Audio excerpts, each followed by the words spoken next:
Hello dear students, स्वागत है आपका। आज हम स्टडी करेंगे एल्कोहल फिनोल ईथर। हम चैप्टर हमने स्टार्ट कर रखा है और इससे पिछली वीडियो में हमने बात की थी फिनोल के बारे में, फिनोल के नामकरण और उसके निर्माण की विधियों के बारे में हम बात कर चुके हैं। और फिनोल की OH ग्रुप से होने वाली रिएक्शंस जो है उसमें हम एसिडिक नेचर को हम स्टडी अप कर चुके हैं प्यारे बच्चों। एसिडिक नेचर हम उसमें स्टडी कर चुके हैं। इसके बाद हम जो बात करेंगे एसिडिक नेचर के बाद में जो है वो पढ़ेंगे प्यारे बच्चों हम नंबर सेकंड जो मेथड है, अदर जो मेथड है फिनोलिक ग्रुप पे OH ग्रुप की अभिक्रियाएं हम पढ़ रहे हैं। नंबर फर्स्ट एसिडिक नेचर हम स्टडी कर चुके हैं। नंबर सेकंड मेथड हम पढ़ेंगे, इसके अंदर अंतर कार्बोक्सिलिक अम्ल, कार्बोक्सिलिक अम्ल, फिनोल व एल्कोहल की अम्लीयता की तुलना।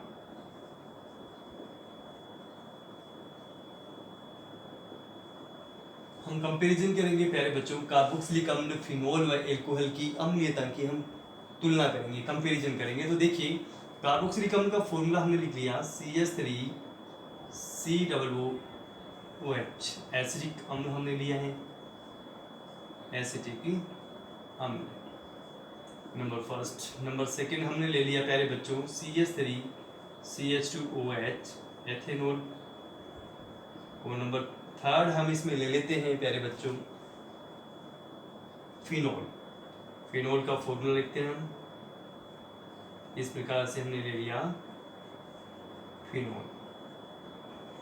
देखते हैं तीनों की अम्लीयता की तुलना करते हैं प्यारे बच्चों। तीनों ही अगर H पॉजिटिव आयन का त्याग कर दें, जैसे माना इसने एसिडिक अम्ल ने क्या किया, H पॉजिटिव आयन का त्याग किया, तो जो उत्पाद बना हमारे पास में वो बन गया CH3CW, ऑक्सीजन नेगेटिव, जिसे हम एसीटेट आयन कहते हैं। किसका निर्माण हो गया, एसीटेट आयन, एसीटेट आयन का निर्माण हो गया, जिसे हम कार्बोक्सिलेट रिनाइन भी कहते हैं, कार्बोक्सिलेट रिनाइन भी जिसे हम कहते हैं, उसका निर्माण हो जाता है। इसके बाद नंबर सेकंड की बात करते हैं, तो एथेनॉल हम ले रहे हैं, इसमें से H पॉजिटिव आयन त्याग कर रहे हैं। इसमें जो बनेगा वो बन जाएगा एल्कोक्साइड या एथोक्साइड आयन, एथोक्साइड आयन का निर्माण इसमें हो जाता है और H पॉजिटिव आयन को त्याग दिया जाता है दोनों ही अभिक्रियाओं में। तीसरी अभिक्रिया की बात कर रहे हैं हम प्यारे बच्चों, जो फिनोल है, इसमें फिनोल H पॉजिटिव आयन का त्याग कर दे तो फिनोल बनाएगा फिनोक्साइड आयन।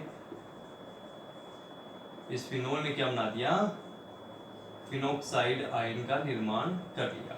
ठीक है, अब देखते हैं डियर स्टूडेंट्स, आप देखोगे इसके अंदर कि नंबर फर्स्ट रिएक्शन में कार्बोक्सिलेट रिनाइन का निर्माण हो रहा है, क्योंकि यहाँ से एसिटिक अम्ल के द्वारा H+ आयन को त्याग दिया जा रहा है। ठीक है, नंबर सेकंड जो एथेनॉल के द्वारा एथोक्साइड आयन का निर्माण हो रहा है, H पॉजिटिव आयन त्याग दिया जा रहा है। फिनोल के द्वारा H पॉजिटिव आयन त्याग करके फिनोक्साइड का निर्माण हो रहा है।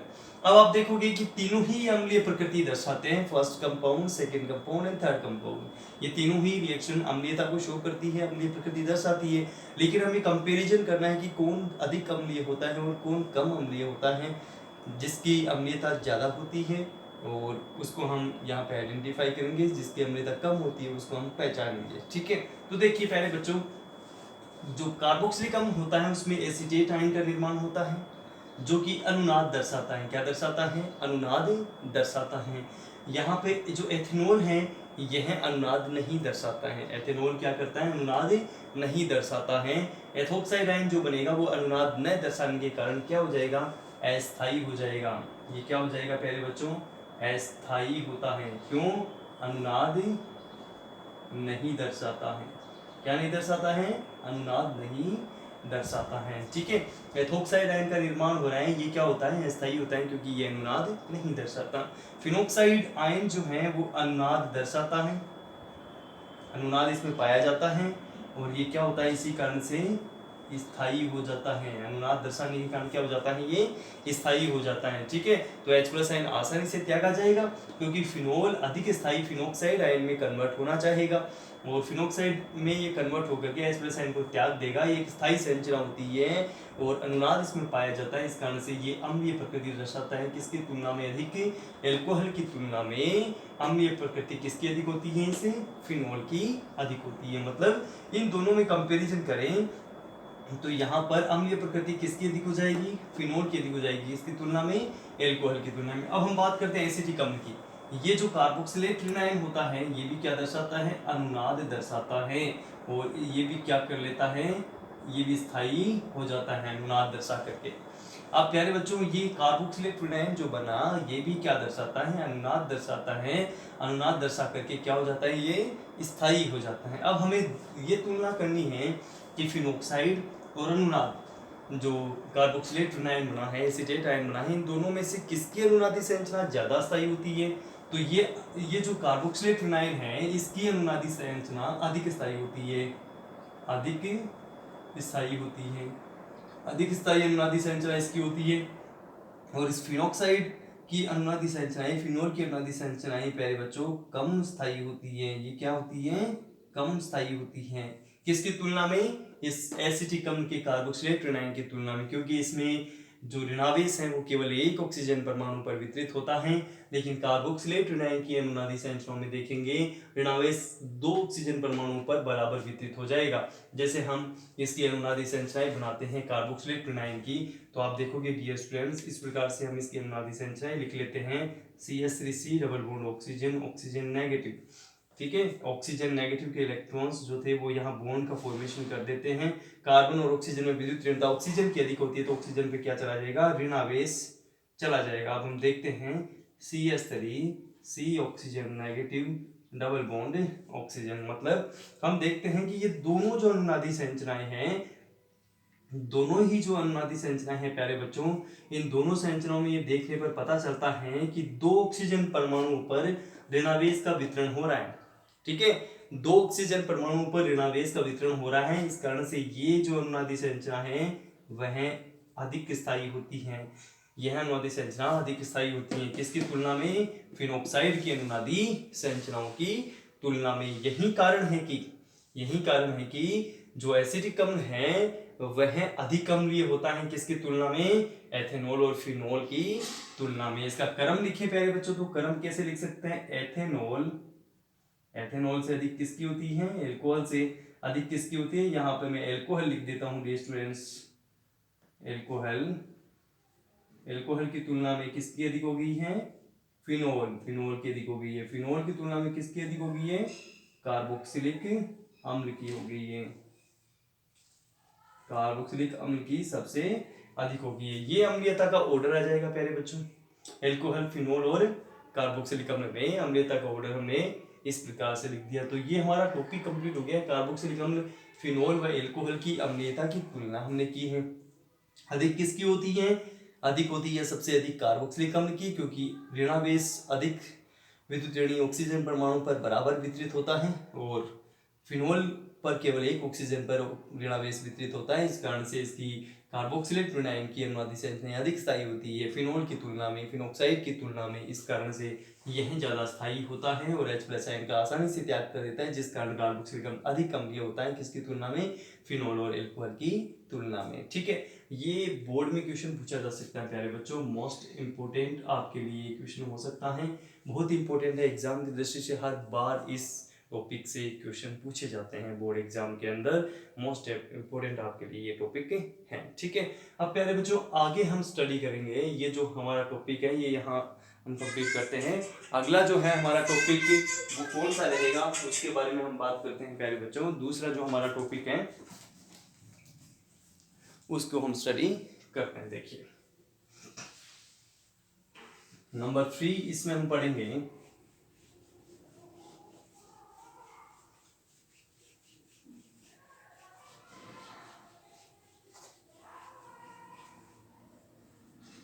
नंबर 3 जिंक धातु के साथ विक्रिया। जिंक धातु के साथ अभिक्रिया। तो प्यारे बच्चों, जिंक धातु के साथ हम अभिक्रिया कराते हैं किसकी? फिनोल की अभिक्रिया कराते हैं। ये हमने लिखा फिनोल, और इस फिनोल की अभिक्रिया हमने जिंक चूर्ण के साथ में कराई है।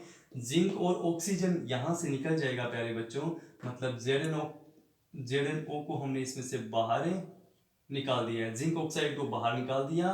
उत्पाद हमारे पास बन गए हैं प्यारे बच्चों बेंजीन। बेंजीन का निर्माण हो गया है। ठीक है, बेंजीन का निर्माण हमने कर लिया है। ये थी नंबर 3 जिंक धातु के साथ अभिक्रिया।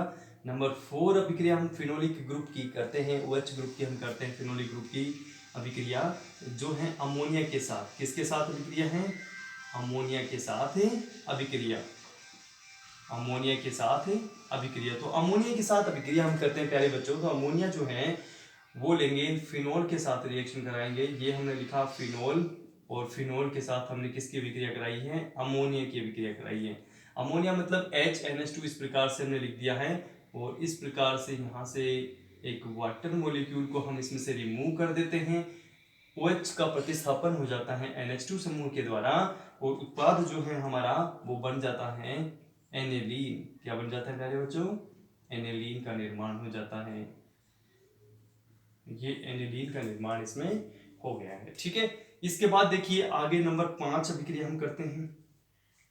नंबर 5 अमोनिया के साथ अभिक्रिया करने के बाद हम नंबर 5 पे चलते हैं। नंबर 5 हमारी अभिक्रिया रहेगी PCl5 के साथ अभिक्रिया। किसके साथ करा रहे हैं?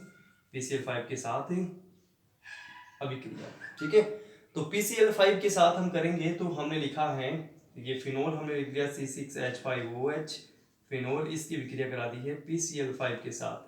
प्यारे बच्चों, PCl5 को कैसे लिखा जा सकता है? इस प्रकार से हम इसको PCl5 को लिख लेते हैं और बॉन्ड ब्रेकिंग कर देते हैं। ठीक है, जैसे हमने अल्कोहल में किया था PCl5 की अभिक्रिया को, वैसे ही हम किस में करते हैं? फिनोल में कर देते हैं। उत्पाद क्या निकल जाता है इसमें से? POCl3। क्या निकल जाता है? POCl3। और क्या निकल जाता है? HCl। ठीक है, फिर अन्य उत्पाद जो है हमारे पास बन जाता है C6H5Cl, मतलब क्लोरो बेंजीन। क्या बन जाता है? क्लोरो बेंजीन का निर्माण इसमें हम कर लेते हैं। ठीक है, ये हमारी PCl5 के साथ रिएक्शन कंप्लीट होती है। लेकिन अब देखिए, हम 3 मॉलिक्यूल यदि ले C6H5OH फिनोल के 3 मॉलिक्यूल ले, इसकी विक्रिया हमने POCl3 के साथ करा दी। किसके साथ करा दी है? POCl3 के साथ। 3 Cl है और यहाँ पे 3C6H5 है, मतलब उत्पाद बन जाएगा 3C6H5Cl। इसके बाद क्या बच जाएगा हमारे पास में? देखो, हाइड्रोजन 3 ऑक्सीजन, और इसके बाद क्या बच गया इसमें? फोस्फोरस। सॉरी, यहाँ पर जो उत्पाद है वो 3C6H5Cl ने बन करके यहाँ उत्पाद बनेगा C6H5 थ्राइस PO4। टोटल कितने हैं यहाँ पर? 3 ऑक्सीजन है, 1 ऑक्सीजन, ये 4 ऑक्सीजन हो गए, 3 हाइड्रोजन और 3 Cl। इसमें से हमने क्या निकाल दिया? 3HCl। क्या निकाल दिया? 3HCl। इसका नाम क्या है? ट्राइफेनिल फोस्फेट, TPP। TPP मतलब ट्राइफेनिल फोस्फेट। ट्राइफेनिल फोस्फेट का निर्माण हमने प्यारे बच्चों इसमें कर लिया है। ठीक है, इसके बाद आगे स्टडी करते हैं प्यारे बच्चों। इसमें आगे हम स्टडी करते हैं, नंबर 5 अभिक्रिया हमने पढ़ ली है। नंबर 6 के बारे में बात करते हैं। नंबर 6 है ईथरीकरण। क्या है? ईथरीकरण। ईथरीकरण अभिक्रिया हम पढ़ते हैं। ईथरीकरण का मतलब क्या होता है? ईथर का निर्माण होता है। तो ईथर का निर्माण कैसे करेंगे? इसमें फिनोल की रिएक्शन कराएंगे। ये हमने ले लिया है फिनोल, और फिनोल की अभिक्रिया कर दी हमने NaOH के साथ में। इस NaOH को इस प्रकार से लिख लिया हमने, NaOH के साथ में इसकी रिएक्शन करवा दी है, और इसमें से क्या निकाल दिया है? वाटर मॉलिक्यूल को बाहर निकाल दिया, मतलब H2O को हमने इसमें से बाहर निकाल दिया, और उत्पाद क्या बन गया है हमारे पास में? Sodium phenoxide. क्या बन गया है? Sodium phenoxide. सोडियम फिनॉक्साइड की अभिक्रिया कराते हैं CH3I के साथ में, मतलब मेथिल आयोडाइड के साथ में रिएक्शन करवा देते हैं। मेथिल आयोडाइड के साथ में रिएक्शन करवाने पर क्या निकल जाएगा? Na सोडियम आयोडाइड इसमें से बाहर निकल जाएगा। ठीक है, उत्पाद बन जाएगा यहाँ पर ईथर। क्या बन जाएगा? ईथर का निर्माण हो जाएगा। इसमें किसका निर्माण हो गया? ईथर। एनिसोल। एनिसोल मतलब ईथर। ठीक है, ईथर का निर्माण यहाँ पर हो गया है। मेथोक्सी बेंजीन भी इसको कह सकते हैं हम। मेथोक्सी बेंजीन भी इसको हम कह सकते हैं। मेथोक्सी बेंजीन भी इसका अदर नेम है। इसके बाद आगे देखिए नंबर 7 रिएक्शन हम पढ़ते हैं एस्टरीकरण। एस्टरीकरण और एस्टरीकरण जो है उसमें रिएक्शन करवाएंगे फिनोल की C6H5OH की। फिनोल की अभिक्रिया जो है वो कार्बोक्सिलिक एसिड के साथ होती है HOCCH3CH3COH एसिटिक एसिड के साथ में हम इसकी रिएक्शन करा देते हैं। और प्यारे बच्चों इसमें से क्या निकाल देंगे हम, वाटर मॉलिक्यूल को बाहर निकाल देते हैं। बच जाता है हमारे पास में C6H5COOCH3 मतलब फेनिल मेथिल बेंजोएट का निर्माण हो जाता है। मेथिल बेंजोएट मतलब एस्टर का निर्माण यहाँ पर हो जाता है। एस्टर का निर्माण हो जाता है। ये विक्रिया एस्टरीकरण विक्रिया कहलाती है। ठीक है, एस्टरीकरण विक्रिया के द्वारा हमने किसका निर्माण कर लिया, एस्टर का निर्माण कर लिया। नंबर 8 विक्रिया हम इसमें स्टडी करेंगे प्यारे बच्चों बेंजोइलीकरण। क्या पढ़ेंगे, बेंजोइलीकरण। बेंजोइलीकरण मतलब बेंजोइल क्लोराइड के साथ अभिक्रिया हम कराते हैं। तो बेंजोइल क्लोराइड के साथ ये ले लिया C6H5OH फिनोल और ClC double bond CH3 C6H5 मतलब benzoyl chloride C6H5COCl benzoyl chloride और फिनोल की अभिक्रिया कराते हैं। तो ये हमने फिनोल की अभिक्रिया बेंजोइल क्लोराइड के साथ कराई है। ये अभिक्रिया उत्क्रमणीय नहीं होती है, ये अनुत्क्रमणीय अभिक्रिया होती है।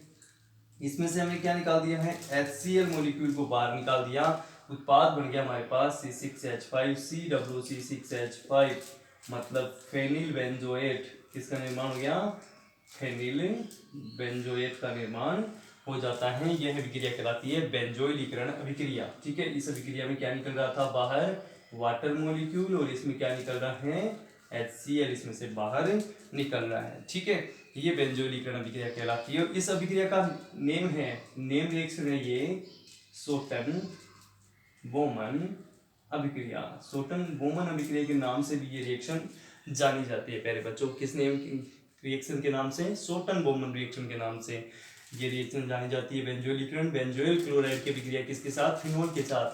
HCl क्या होता है, बाहर निकल जाता है, बन क्या जाता है, फेनिल बेंजोएट। ठीक है, लास्ट रिएक्शन इसमें हम पढ़ेंगे प्यारे बच्चों नंबर 9 जो रिएक्शन है उसमें हम स्टडी करेंगे इसके अंदर ऑक्सीकरण। क्या पढ़ेंगे, ऑक्सीकरण। इसके अंदर ऑक्सीकरण लास्ट रिएक्शन पढ़ते हैं। ऑक्सीकरण में देखिए क्या कराते हैं हम, ऑक्सीकरण में हमने ले लिया है फिनोल। क्या लिया, फिनोल। और फिनोल का K2Cr2O7 की प्रेजेंस में क्या कराते हैं, ऑक्सीकरण करा देते हैं। ऑक्सीकरण कराते हैं तो फिनोल को यदि वायु की उपस्थिति में खुला छोड़ दिया जाएगा तो एक गुलाबी रंग का एक लिक्विड प्राप्त होता है जिसे पेराबेंजोक्विनोन कहते हैं। और ये पेराबेंजोक्विनोन बनने के कारण से जो वीडियन है उसका रंग गुलाबी हो जाता है। ठीक है, तो फिनोल गुलाबी रंग में चेंज हो जाता है जब इसको हवा में खुला छोड़ा जाता है। यदि वायु में खुला छोड़ा जाए फिनोल को तो ये गुलाबी रंग में चेंज हो जाता है, गुलाबी कलर के लिक्विड में चेंज हो जाता है।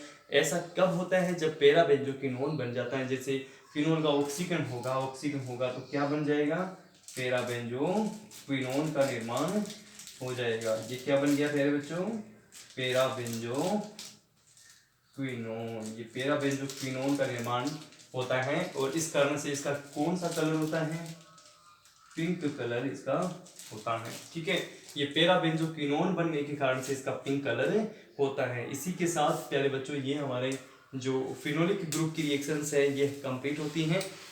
और इस फिनोलिक ग्रुप की रिएक्शंस में वापस से रिपीट हम करें इसको तो देखिए जिंक धातु के साथ यदि अभिक्रिया करते हैं तो यहाँ पर क्या होता है, एक ऑक्सीजन जो फिनोल में था वह इसके साथ ऐड होकर के जिंक ऑक्साइड के रूप में बाहर निकल जाएगा, बेंजीन का निर्माण हो जाएगा। नंबर 2 अभिक्रिया अमोनिया के साथ अमोनिया में वाटर मॉलिक्यूल निकाल देते हैं और क्या हो जाता है, एनिलीन का निर्माण हो जाता है। PCl5 के साथ अभिक्रिया आपने एल्कोहल के साथ में भी की थी, वैसे हमने की है। PCl5 को इस प्रकार से लिख लिया, HCl को निकाल दिया बाहर, C6H5Cl निकल गया और POCl3 बाहर निकल जाता है। ठीक है, C6H5Cl मतलब यहाँ पर हमारे पास में क्लोरोबेंजीन बन जाता है।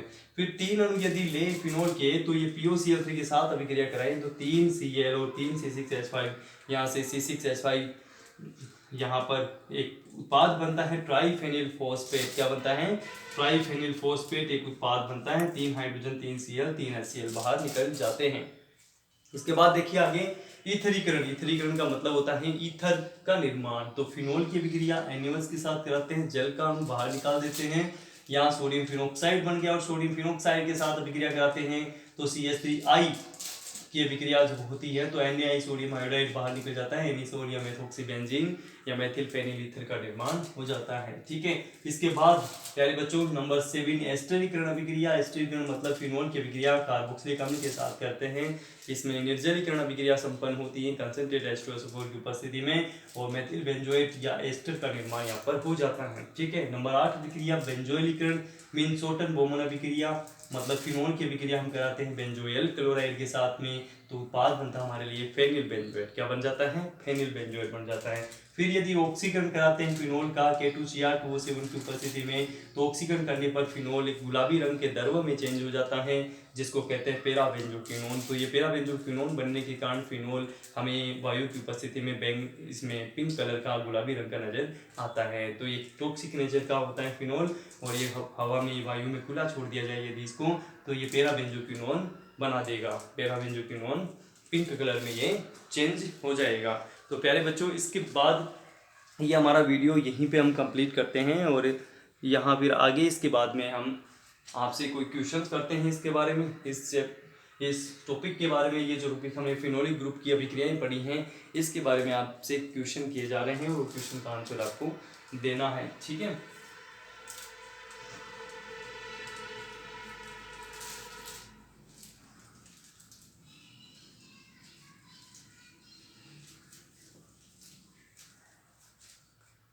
प्यारे बच्चों क्वेश्चन नंबर फर्स्ट है आपके लिए।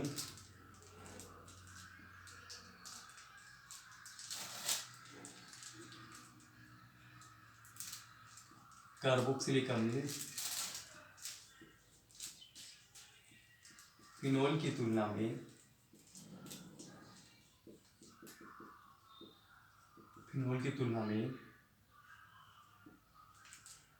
अधिक अम्लीय होता है, क्यों? कार्बोक्सिलिक अम्ल फिनोल की तुलना में अधिक अम्लीय होता है, क्यों? क्वेश्चन नंबर 2 है प्यारे बच्चों आपके लिए।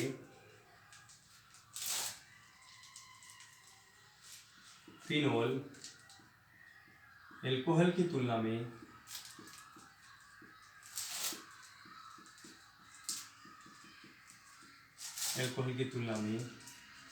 अधिक अम्लीय होता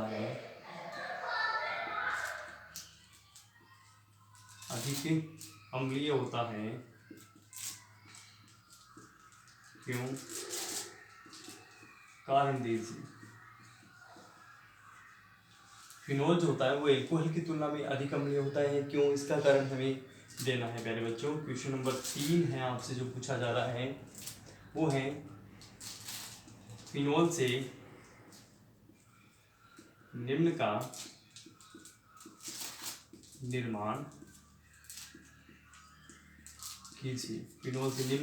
कीजिए। Number 1 anisole, number B ethoxybenzene,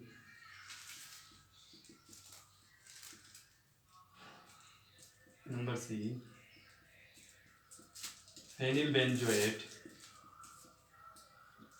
number D benzene.